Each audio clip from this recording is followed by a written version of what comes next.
कहानी की शुरुआत होती है 1955 में सॉयर फार्म से। यहाँ पर जेडिडाया यानी कि छोटे लेदरफेस का जन्मदिन मनाया जा रहा है, जिसमें उसका पूरा परिवार शामिल है।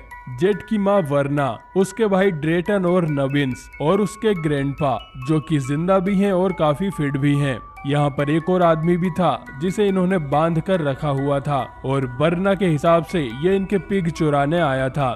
जेड को उसके जन्मदिन पर एक चेनसो गिफ्ट की जाती है।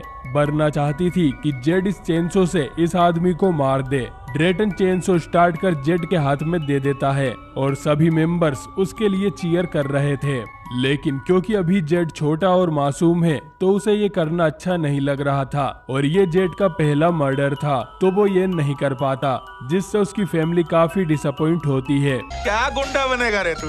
अब इस आदमी को किसी को तो मारना ही था और हम जानते हैं कि सॉयर फैमिली में बेस्ट किलर ग्रैंडपा है। ग्रैंडपा एक बड़ा सा हथौड़ा उस आदमी के सर में मारता है और उस आदमी की मौत हो जाती है। कुछ समय बाद हम एक कपल बेटी और टेड को देखते हैं जो कि कंट्री रोड से होते हुए कहीं जा रहे थे। अचानक ही इनकी गाड़ी के सामने पिग जैसी कोई चीज आती है और टेड ने उसे अपनी गाड़ी से उड़ा ही दिया था। गाड़ी रोकने के बाद बेटी उतर कर देखती है कि ये कोई पिग नहीं था बल्कि एक छोटा बच्चा है जिसने एक काऊ का मास्क पहना हुआ था। ये लड़का बेटी से कहता है कि वो मुसीबत में है और उसे मदद चाहिए। इतना कहकर ये जंगल में भागने लगता है। बेटी को उसकी चिंता होती है और टेड के मना करने के बावजूद वो उसके पीछे जाती है। उसका पीछा करते हुए बेटी सॉयर फार्म में पहुंच जाती है जिसके अंदर हड्डियों से डेकोरेशन की गई थी। बेटी यहाँ लगे हुए एक ट्रैप में गिर जाती है जिससे वो बुरी तरह से घायल हो जाती है और वो बच्चा और कोई नहीं जेड ही था जो कि अपनी फैमिली के कहने पर ये सब कर रहा था।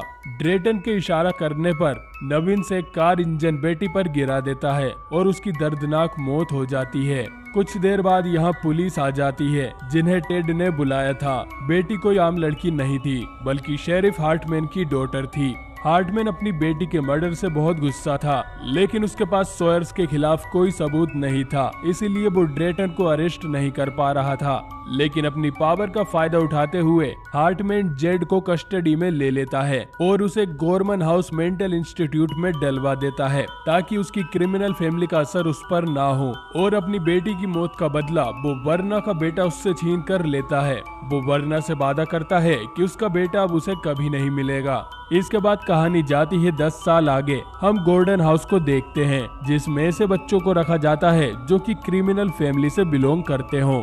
नर्स लिजी का यहाँ आज पहला दिन होता है और उसे बताया जाता है कि बच्चों को उनकी डेंजरस फैमिली से बचाने के लिए इनके नाम बदल दिए गए हैं। लिजी यहाँ के मरीजों से घुलने मिलने की कोशिश करती है और एक बर्ड नाम के लड़के के पास जाकर बैठती है, लेकिन बर्ड उसकी बातों पर कोई जवाब नहीं दे रहा था। तभी जैक्सन नाम का एक हैंडसम लड़का लिजी को बताता है कि बर्ड हमेशा चुप ही रहता है। इससे हमें साफ पता चल रहा था कि जेड यानी कि लेदरफेस और कोई नहीं बल्कि बर्ड है और जैक्सन और बर्ड काफी अच्छे दोस्त हैं। तभी लिजी आइक नाम के एक शैतान लड़के को देखती है जो कि किसी को परेशान कर रहा था। लिजी उसे रोकने की कोशिश करती है लेकिन वो उसे ही छेड़ने लगता है।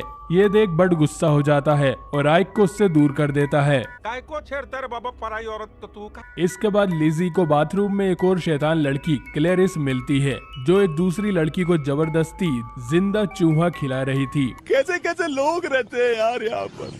थोड़ी देर बाद डॉक्टर लेंग आइक और बर्ड को थेरेपी के लिए ले जाने आते हैं क्योंकि वो दोनों लड़ाई कर रहे थे। लिजी बताती है कि बर्ड ने कुछ नहीं किया, वो तो बस उसे प्रोटेक्ट कर रहा था। इस पर डॉक्टर लेंग कहता है कि बर्ड बहुत डेंजरस है। उसने अपने पिछले फोस्टर फैमिली के एक मेंबर को मार मार के कोमा में पहुंचा दिया था, सिर्फ इसलिए कि उन्होंने बर्ड का डॉग उससे छीन लिया था। डॉक्टर के जाने के बाद जैक्सन लिजी को बताता है कि थेरेपी के नाम पर यहाँ बस उन लोगों को टॉर्चर किया जाता है और आज रात ये लोग बर्ड को टॉर्चर करेंगे। वो चाहता था कि लिजी इस बारे में कुछ करे।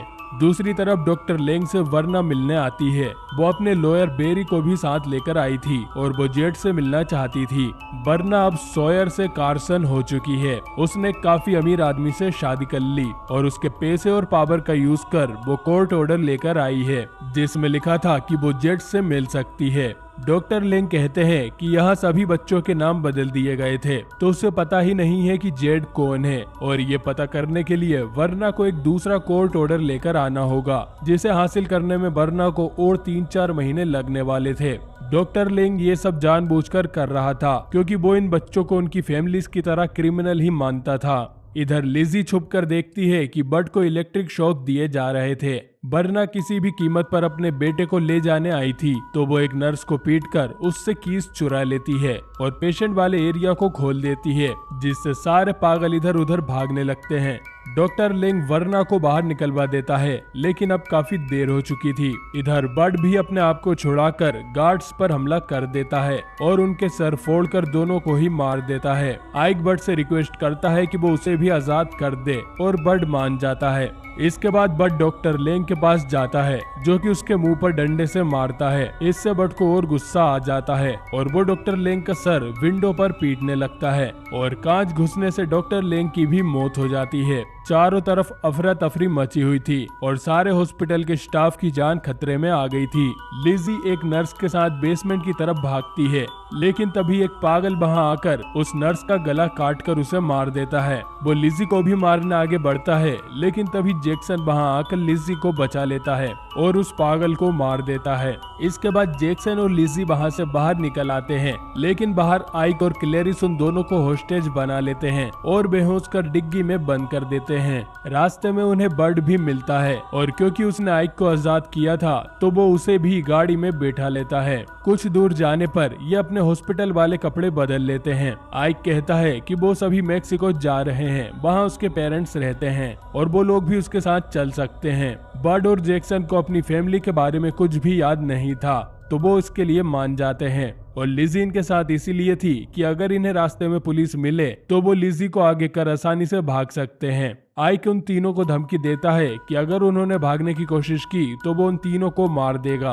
इधर शेरिफ हार्टमैन पूरी पुलिस फोर्स को इनके पीछे लगा देता है। उसे पता था कि बर्ना का बेटा भी इसी ग्रुप के साथ भागा है। वो डेप्यूटी सोरेल से कहता है कि वो उन बच्चों को देखते ही गोली मार दे, जबकि ये इलीगल था। इधर बर्ना तक भी ये खबर किसी तरह पहुँच जाती है। अगली सुबह आइक और बाकी सभी को भूख लग रही थी, तो वो एक बारबेक्यू में जाते हैं और खाना खाने के बाद क्लेरिस अपने पीछे बैठे एक आदमी से गन ले लेती है और आइक भी काउंटर से शॉट गन उठा लेता है। इसके बाद वो वहाँ के सभी लोगों से पैसे लूट लेते हैं और आइक यहाँ की वेट्रेस को भी मार देता है। मौका देखकर लिजी यहाँ से भागने की कोशिश करती है, लेकिन बर्ड उसे पकड़ लेता है और ये सभी एक कार चुरा कर यहाँ से भाग जाते हैं। लेकिन इन सब में एक गोली बर्ड के पेट में भी लग जाती है।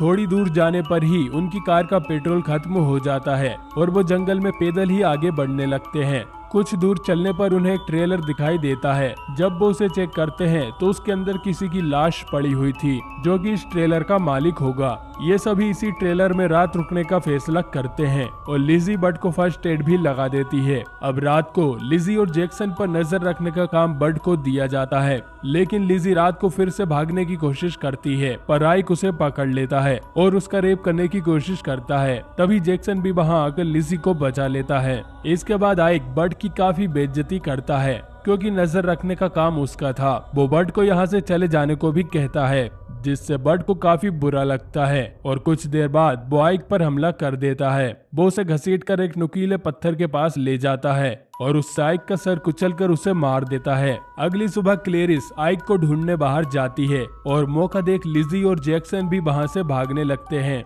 लेकिन जैक्सन बर्ड को छोड़कर नहीं जाने वाला था, तो वो दोनों बर्ड को ढूंढने लगते हैं, जो कि आइक की डेड बॉडी पर सो रहा था। इधर क्लेरिस को पुलिस पकड़ लेती है और शेरिफ हार्टमैन उसके पैर में गोली मारकर उसको टॉर्चर करने लगता है, जिससे वो अपने साथियों का पता बता दे। लेकिन क्लेरिस हार्टमैन की मरी हुई बेटी का मजाक उड़ाने लगती है और ये सुनते ही हार्टमैन क्लेरिस के सर में गोली मार देता है। बाकी लोग भी दूर से ये सब देख रहे थे और वो समझ जाते हैं कि अगर वो पुलिस के पास गए तो मारे जाएंगे, तो वो उनसे दूर भागने लगते हैं। इधर हार्टमैन के कहने पर सारे ऑफिसर ट्रेलर पर गोलियां चलाने लगते हैं, लेकिन उसके अंदर उन्हें कोई भी नहीं मिलता। इसके बाद वो बाकी लोगों को अपने डॉग्स से हंट करने लगते हैं। तीनों को पता चलता है कि पुलिस और डॉग्स उनके काफी करीब आ गए हैं। जेड की नजर वहाँ पड़ी एक मरी हुई काऊ पर जाती है और वो तीनों उसके अंदर ही छुप जाते हैं, जिससे डॉग्स को उनकी स्मेल नहीं आती और पुलिस वहाँ से आगे बढ़ जाती है। और पता नहीं जैक्सन, लिजी और बर्ड ये तीनों एक काऊ में कैसे फिट हो गए। खैर वो तीनों उससे निकलकर जंगल में आगे बढ़ने लगते हैं। लिजी को एक पुलिस कार दिखाई देती है और वो उससे मदद मांगने के लिए चिल्लाने लगती है। जैक्सन उसे रोकने की कोशिश करता है पर वो नहीं सुनती। वो पुलिस वाला अपने बाकी ऑफिसर्स को भी इन्फॉर्म कर वहाँ बुला लेता है।